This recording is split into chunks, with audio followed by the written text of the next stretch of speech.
یا نبی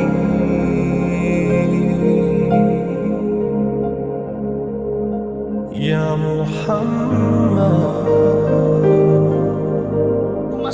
کس کی حکومت نہیں دیکھنا چاہتے تھے؟ یزید کی حکومت. کس کو برداشت نہیں کرنا چاہتے تھے؟ یزید کو. اب ایک طرف یزید کے بارے میں حضرت ابو ہریرہ کا نظریہ یہ ہے، اور دوسری طرف امام علی مقام کے لیے کیا ہے؟ اللہ اکبر. حافظ ذہبی جو ابن تیمیہ کے شاگرد ہیں، وہ اپنی کتاب کے اندر لکھتے ہیں، اللہ اکبر، کیا لکھتے ہیں سیر اعلام کے اندر کہ امام علی مقام علی جدی علیہ السلام ایک جنازہ پڑھانے کے لیے آئے، اور جب اپنی نالین کی طرف جنازہ پڑھانے کے بعد پہنچے تو اللہ اکبر، وہ حضرت ابو ہریرہ تھے جو حضرت امام علی مقام کے آگے دوڑ کر کے گئے اور امام علی مقام کی جوتیوں کو سامنے رکھا اور اپنے امامے کے شملے سے امام علی مقام کے جوتیوں کا غبار صاف کیا، کر بتا دیا کہ ابو ہریرہ کے نزدیک جو امام حسین کے جوتوں کے غبار کی اہمیت ہے، اتنی اہمیت بھی ہمارے نزدیک یزید کی نہیں ہے.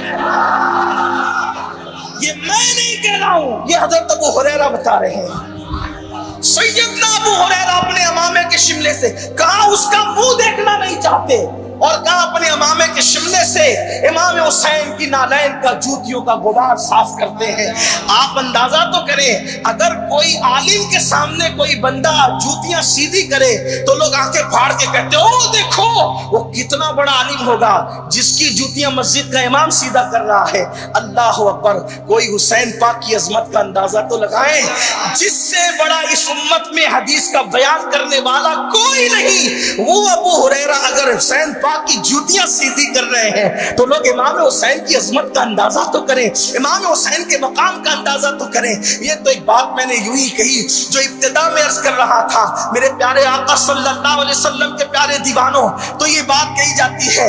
اچھا، سیر اعلام کا جو حوالہ میں نے پڑھا وہ شیخ ابن تیمیہ کے شاگرد حافظ ذہبی، حالانکہ وہ طبقہ جلدی سے اہل بیت اطہار کے حوالے سے اس طرح کی باتیں کرنے کا روادار نہیں ہے جو لوگ ابن تیمیہ سے متاثر ہیں، لیکن میں نے اس طرف کا حوالہ آپ کے سامنے پیش کیا. حالانکہ حافظ ذہبی شاگرد ہونے کے بعد بھی کچھ اعتدال کی باتیں کرتے ہیں. میرے پیارے آقا علیہ السلام کے پیارے دیوانوں، تو یزید کو اور امام علی مقام کو دونوں کو ایک پہ ایک پڑھنے میں لوگ رکھنے کی کوشش کرتے ہیں. ہماری نئی نسلوں کو پتہ ہونا چاہیے حسین کون ہے، امام علی مقام کی شان کیا ہے. آئیے قرآن جن کے بارے میں کہتا ہے انما یرید اللہ لیذہب عنکم الرجس،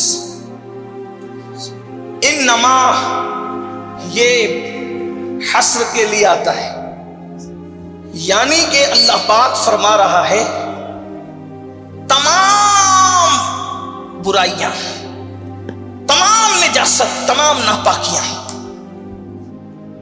سے اللہ تبارک و تعالیٰ نے ارادہ کر لیا ہے اہل بیت کو پاک کرنے کا.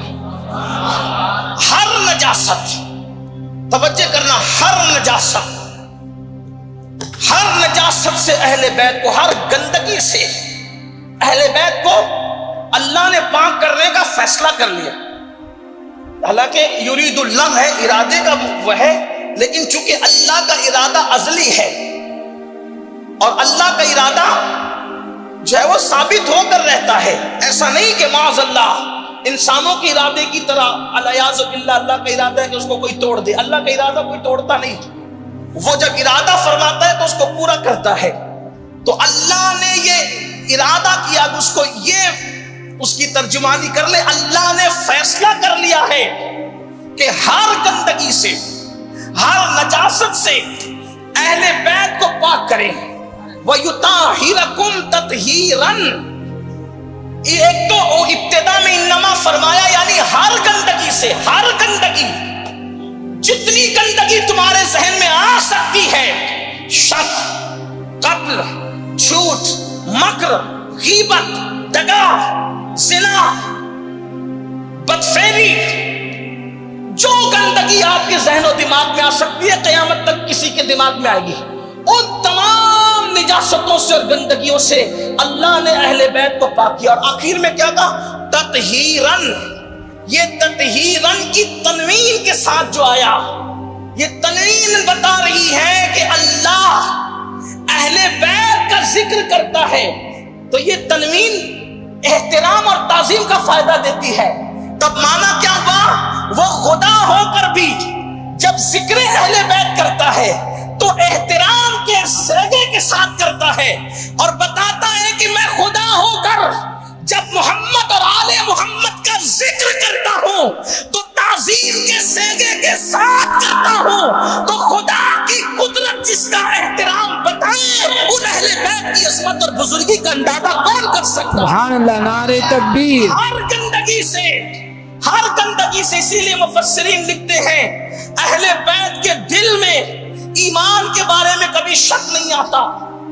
یعنی جس سے اہل بیت اولین مراد ہے، جسے آل ابا اہل قصہ کہتے ہیں. یہ آل ابا اہل قصہ کون ہے؟ جب یہ آیت نازل ہوئی انما یرید اللہ لیذھب عنکم الرجس اہل البیت ویطہرکم تطہیرا، تو اس وقت یہ آیت اللہ اکبر اس کے نزول کے بعد اللہ کے رسول علیہ السلام کے پاس ایک چادر تھی جو سیاہ تکلیف گاتی ہے، تجھے مرچیں بھی لگتی ہے، جب 12ویں پہ لائٹوں سے گلیاں بھی سجتی ہے.